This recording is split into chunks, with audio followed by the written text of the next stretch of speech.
আসসালামু আলাইকুম everyone, welcome back to my channel Odisha পাকশালা।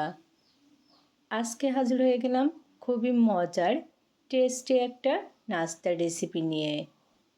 আলু আর সুজি দিয়ে আজকে এই নাস্তাটা তৈরি করে নিয়েছি বিকালের জন্য। আশা করছি আপনাদের কাছেও খুবই ভালো লাগবে এবং সহজ লাগবে। তাহলে চলুন দেখে নিই।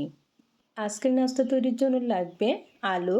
তো এখানে আমি 2টা মিডিয়াম সাইজের আলু এরকম ছোটো করে কেটে ধুয়ে নিয়েছি। এখন মিক্সির জারে নিয়ে নিচ্ছি পেস্ট তৈরি করার জন্য। নিয়ে নিচ্ছি 1 টুকরো আদা, 5 থেকে 6টি রসুনের কোয়া আর একটা কাঁচামরিচ। চাইলে কিন্তু কাঁচামরিচের পরিমাণটা বাড়িয়ে দিতে পারেন। আর হাফ কাপ পরিমাণ পানি। দেখুন খুবই সুন্দর স্মুথ একটা পেস্ট তৈরি হয়ে গেছে। তো এখন একটা বলে নিয়ে নিচ্ছি। সেই সাথে জার ধুয়ে 2 টেবিল চামচ পানি দিয়ে দিলাম। এখন কিন্তু অনেকটা পাতলা হয়ে গেছে। তো এই পর্যায়ে এর ভিতরে নিয়ে নিচ্ছি ময়দা। আমি এখানে ময়দা নিয়েছি, চাইলে কিন্তু আটাও নিতে পারেন। আর নিয়ে নিচ্ছি 2 টেবিল চামচ সুজি। সুজি দিলে কিন্তু নাস্তাটা অনেক বেশি মুসমুসে হবে। তো প্রাথমিকভাবে খুবই ভালো করে মিশিয়ে নিচ্ছি। এমনভাবে মিশিয়ে নিতে হবে যেন এর ভিতরে দলা না থাকে। দেখুন অনেকটা ঘন মনে হচ্ছে। তো এই জন্য আবারও এর ভিতরে নিয়ে নিচ্ছি হাফ কাপ পরিমাণ পানি। আজকের নাস্তার ব্যাটারটা আমি একটু ঘন করে তৈরি করব। আর এই জন্য অল্প অল্প করে পানি দিয়ে ব্যাটারটা তৈরি করে নিচ্ছি। আর হ্যাঁ, এখানে যেহেতু সুজি দেওয়া, এই জন্য আমি সব মিলিয়ে 5 মিনিটের জন্য একটা ঢাকনা দিয়ে ঢেকে রেস্টে রেখে দিলাম।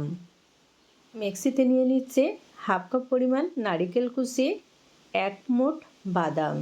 এখানে আমি কাজু বাদাম নিয়েছি, আপনারা চাইলে কিন্তু চীনা বাদামও নিতে পারেন।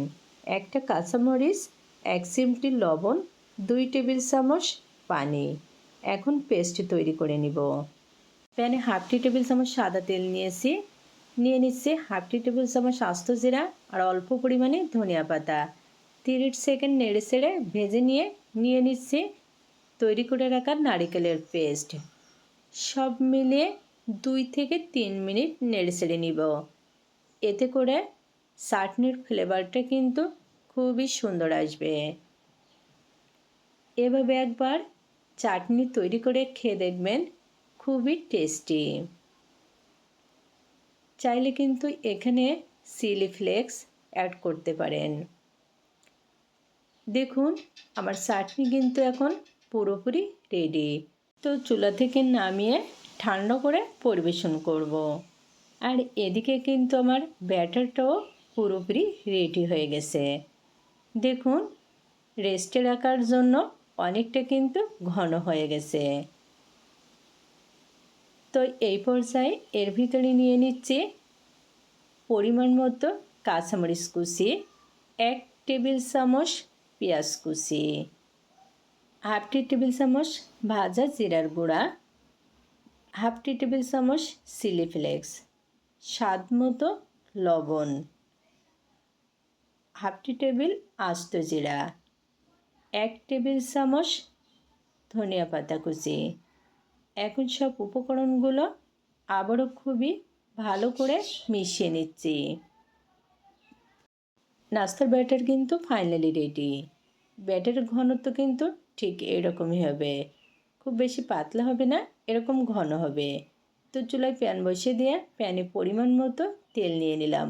তেল গরম হয়ে গেছে, একে একে নাস্তাগুলো দিয়ে দিচ্ছি। আমি এখানে হাত দিয়ে নাস্তাগুলো দিয়ে দিচ্ছি, আপনারা চাইলে কিন্তু চামচ দিয়েও দিতে পারেন।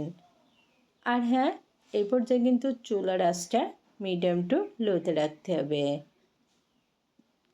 2 থেকে 3 মিনিট ভাজার পরে এখন নাস্তা উল্টে নিচ্ছি। খুবই অল্প উপকরণ দিয়ে আজকের এই নাস্তাটা তৈরি করেছি। খেতে কিন্তু অসাধারণ।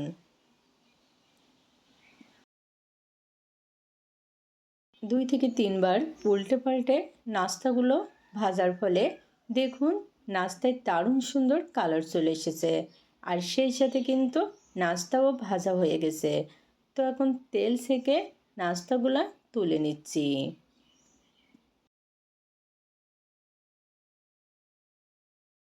সহজ রেসিপিতে সহজভাবে কোনো নাস্তা খেতে চাইলে আজকের রেসিপিটা তাদের জন্য। খেতে যেমন মজার তেমনি একেবারে তৈরি করাও সহজ। তো নাস্তা ভালো লাগলে অবশ্যই লাইক কমেন্ট শেয়ার করতে ভুলবেন না। আবারও দেখা হবে নতুন কোনো রেসিপি নিয়ে। আল্লাহ হাফেজ।